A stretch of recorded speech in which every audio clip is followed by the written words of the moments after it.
करनाल असी जीत गए।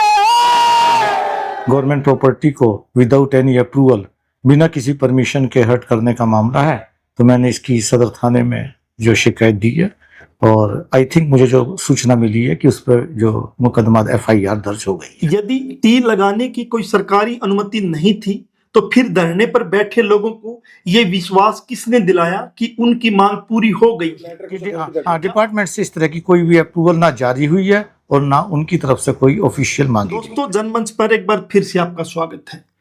चैनत गांव में पीने के पानी की मांग को लेकर पिछले 1 महीने से आंदोलन चल रहा था। गांव के लोगों की मांग थी कि भाखड़ा नहर के राजली हेड से हांसी के लिए बिछाई जा रही विशेष पाइपलाइन से गांव को भी कनेक्शन दिया जाए ताकि वर्षों पुरानी पेयजल समस्या का समाधान हो सके। सरकार और प्रशासन का कहना था कि हांसी के लिए बिछाई जा रही इस विशेष पाइपलाइन से कनेक्शन देना संभव नहीं है। अधिकारियों व सरकार का दावा था कि गांव के लिए राजली हेड से अलग विशेष पाइपलाइन बिछाकर पानी उपलब्ध करवा दिया जाएगा। इसी मुद्दे को लेकर कई दौर की वार्ताएं हुई मगर कोई समाधान नहीं निकल सका।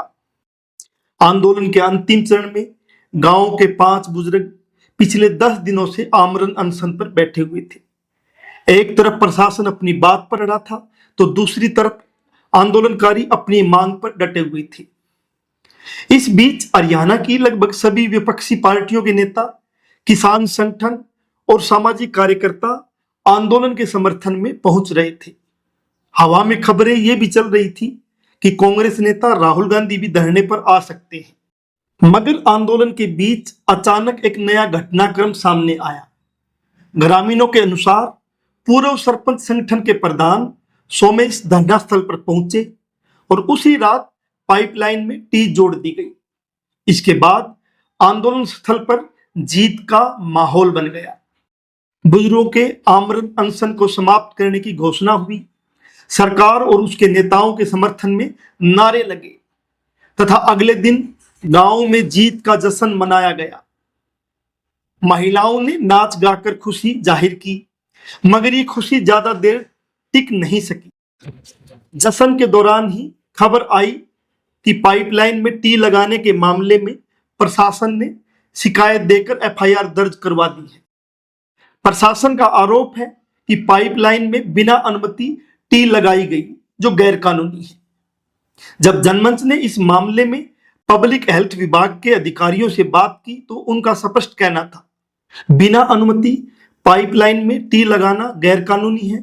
विभाग की ओर से ऐसी कोई अनुमति नहीं दी गई थी। ये तो होंगे कि हमारे एक ये प्रोजेक्ट बड़ा एम्बिशियस प्रोजेक्ट चल रहा था।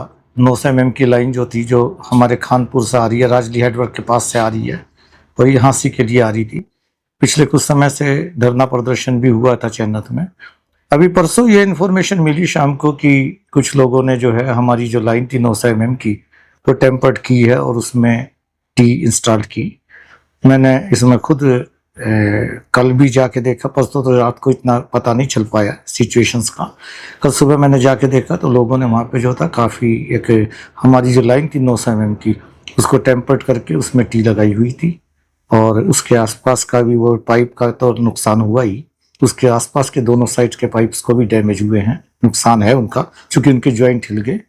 तो इस मामले में मैंने डेफिनेटली, चूंकि एक गवर्नमेंट प्रॉपर्टी को विदाउट एनी अप्रूवल, बिना किसी परमिशन के हर्ट करने का मामला है, तो मैंने इसकी सदर थाने में जो शिकायत दी है और आई थिंक मुझे जो सूचना मिली है कि उस पर जो मुकदमा FIR दर्ज हो गई है।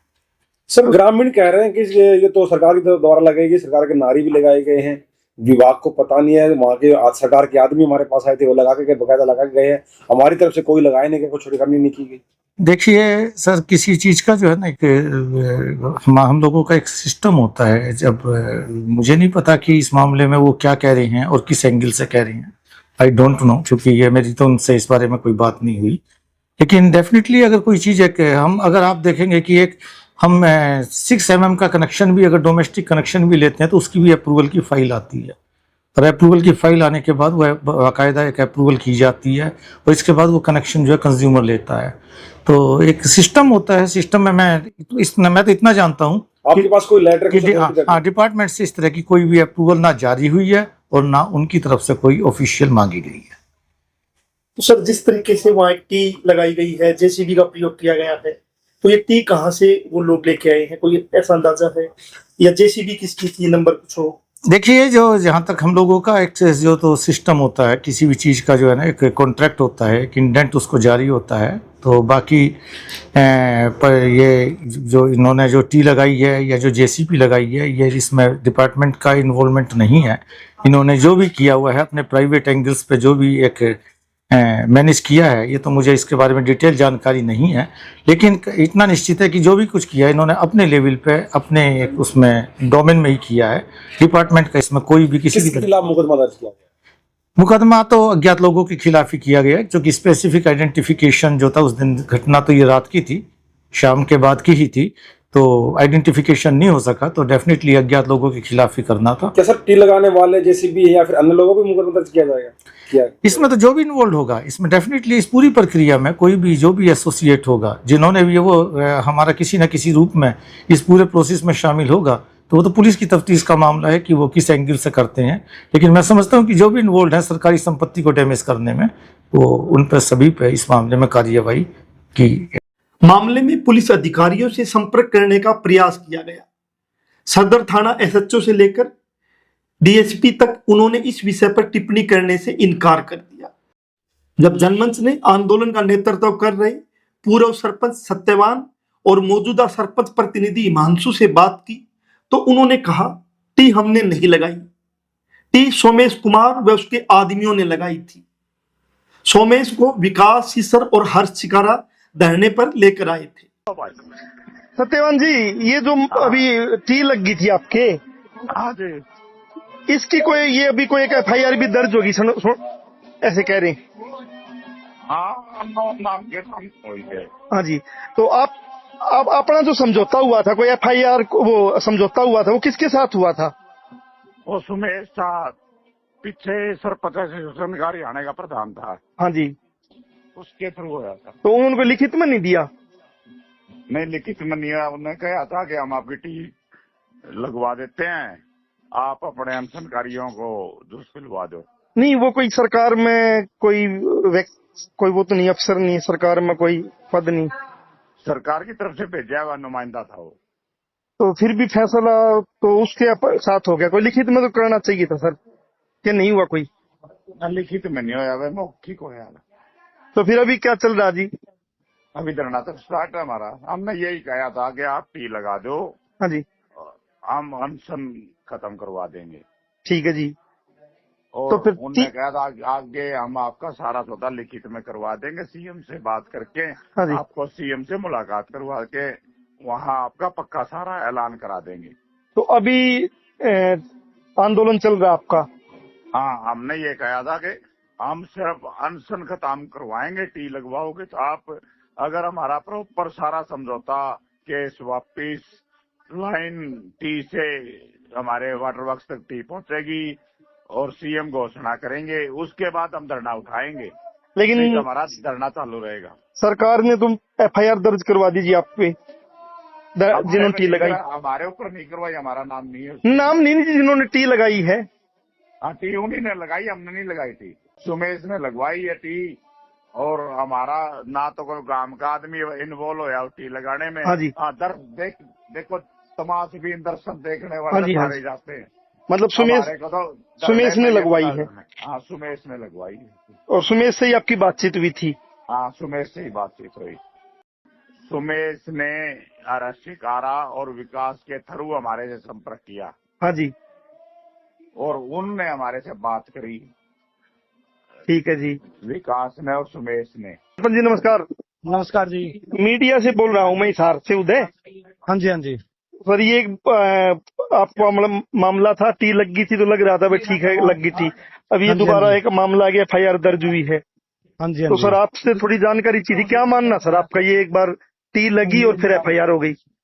देखो, एफआईआर तो हमें पता नहीं, हमारे तो जो सोमेश है ना, सरपंच है, एसोसिएशन के प्रधान है, हाँ जी, उन्होंने हमारी टी लगवाई है। और जो विकास सीसर है और हर्ष शिकारा है, वो उनको हमारे बीच में लेकर आए थे।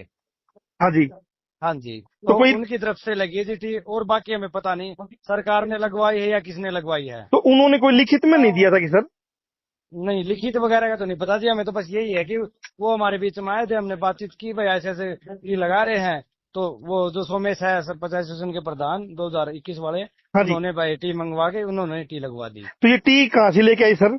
अब इस बात का नहीं पता जी हमें भी, कहाँ से लेके आए कहाँ से नहीं लेके आए, बस वो तो आप पूछ तो लीजिए। सुमेश से सर किसकी बात चल रही थी? आप गांव के सरपंच हो, क्योंकि ना एज ए सरपंच मतलब विकास और प्रतिनिधि, आरएस शिकारा की बात चल रही थी जी उनके साथ। तो आप लोगों की कोई डेलीगेशन नहीं मिला उनसे अलग नहीं से? नहीं, सीधा सीधा हमारा संपर्क नहीं है जी, उन्हीं का संपर्क है, विकास का और आरएस शिकारा का। तो इस दौर में कह रहे कि हरियाणा के मुख्यमंत्री से बातचीत हुई, उन्होंने हामी भरी, ये किसकी बातचीत हुई सर? इसका तो पता नहीं जी।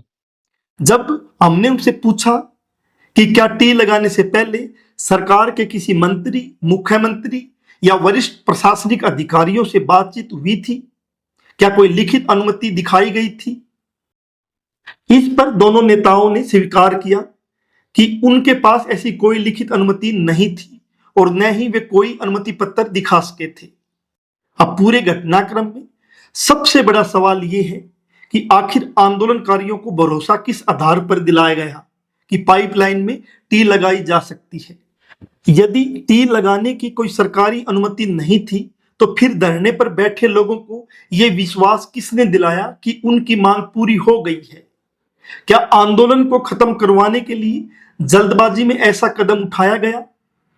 क्या धरने पर बैठे बुजुर्गों और ग्रामीणों को वास्तविक हालात बताए बिना जीत का ऐलान कर दिया गया, या फिर किसी सतर पर मौखिक सहमति का दावा किया गया जिसे बाद में प्रशासन ने नकार दिया? इन सवालों के जवाब अभी मिलने बाकी है, मगर इतना स्पष्ट है कि जिस काम को जीत बताकर आंदोलन समाप्त करवाया गया, उसी काम के कारण अगले दिन एफआईआर दर्ज हो गई। अब जांच का विषय केवल वैध या अवैध टी लगाना नहीं है, बल्कि ये भी है कि आंदोलनकारियों को ऐसे हालात में पहुंचाने की जिम्मेदारी आखिर किसकी है। चैनत के ग्रामीण अब पानी के साथ साथ इस सवाल का जवाब भी मांग रहे हैं, उनके आंदोलन को सफलता का सपना दिखाकर कानूनी विवाद में कौन छोड़ गया। इस पूरे घटनाक्रम में कई ऐसे सवाल हैं जिनका जवाब अभी तक सामने नहीं आया है।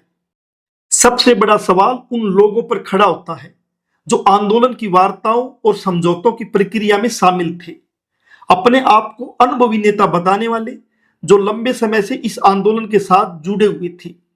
ऐसे में ये सवाल उठना स्वाभाविक है कि उन्होंने आखिर किस आधार पर सोमेश के आश्वासन पर विश्वास कर लिया।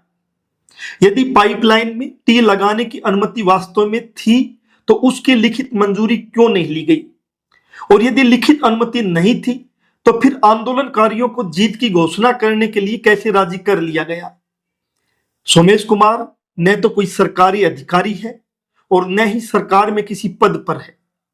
ऐसे में उनके साथ ऐसी कौन सी वार्ता हुई जिसके आधार पर धरना समाप्त करने जैसा बड़ा फैसला ले लिया गया।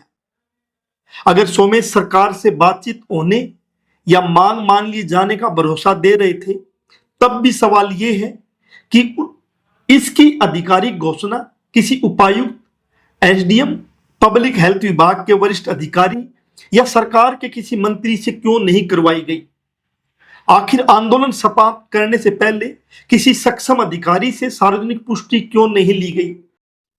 हैरानी की बात यह भी है कि 1 महीने तक चले आंदोलन में जहां हर छोटी बड़ी बात पर प्रशासन और आंदोलनकारियों के बीच औपचारिक वार्ताएं होती रही, वहीं आंदोलन समाप्त करने का आधार एक ऐसा कदम बन गया जिसके बारे में अब प्रशासन स्वयं कह रहा है कि वह बिना अनुमति और गैर कानूनी था। पर्दे के पीछे क्या हुआ, कौन किससे मिला, किसने किस पर क्या भरोसा किया और किन शर्तों पर आंदोलन समाप्त हुआ, इसका जवाब तो समझौते में शामिल लोग ही बेहतर दे सकते हैं। मगर घटनाक्रम को देखने पर इतना जरूर लगता है कि आंदोलन के समापन की पूरी प्रक्रिया में कुछ न कुछ गड़बड़ जरूर हुई है। क्या गड़बड़ हुई है, किसने किसको धोखा दिया, ये तो जनता वार्ताकारों से सवाल पूछेगी, तब सब पर्दे के बाहर आ ही जाएगा। अगर जनता चुप रही तो एक बार फिर अगले किसी आंदोलन में ये सब दोहराया जाएगा।